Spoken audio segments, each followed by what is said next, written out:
نن د کال اخره شپه ده، هغه شپه چې ټول کائنات حیران، سپوږمۍ او ستوري مسکي وو.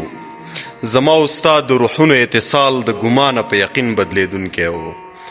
نن د کال اخره شپه ده چې ستا د نازکو ګوتو په لیکل شوي کاغذ مې سترګې ولګېدې او له ډېرې خوښۍ نه په جامو کې نه ځایېدم. حتی ځمکې په خپله ارته غېږه کې ځای نه راکوه او د الوت لپاره مې وزرې نه وې. نن بیا هم هماغه هوا مې د زړه پردې رپوي او په هر رب کې تا احساسوم چې د ځانه مې لاسونه تاو کړي وو او په خپل وجود مې ګمان ستا د وجود کوو.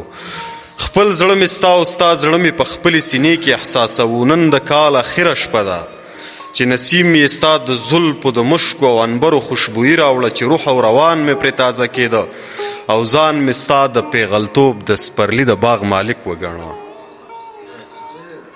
په هغه شپه چې د ژوند ټولې ناممکنې مو ممکن شو، یو د عشق په کاروان ورګډ شو چې د منزل پر لور مو مزل پیل کړ. که مزل مو هر څو متزلزل و، خو هر پل یې لذت بخش او زړه راښکونکی و.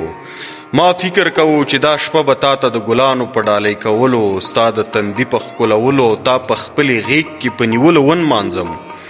خو داسې ونه شو او دا ځکه چې دوه مستقیم خطونه هېڅکله یو بل ته نه رسي.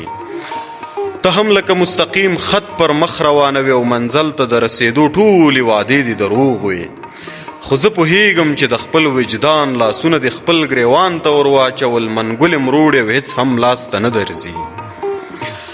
نن د کال اخره شپه د وخت لکه د زهرو غړپ تر مرۍ تېرول، لکه د اور شپه او یا د ازغیو په پولۍ ولاړ وي او داسې پیکه لکه له تا وروسته زما زندګي. نو راځه چې د همدې شپې خوږې او ترخې خاطرې د تل لپاره د همدې شپې په حافظه کې وساتو او دا به ووایو چې تاوان د دواړو برابر دی. ما ته بایللې تا زه بایللی یم. ډېره مننه.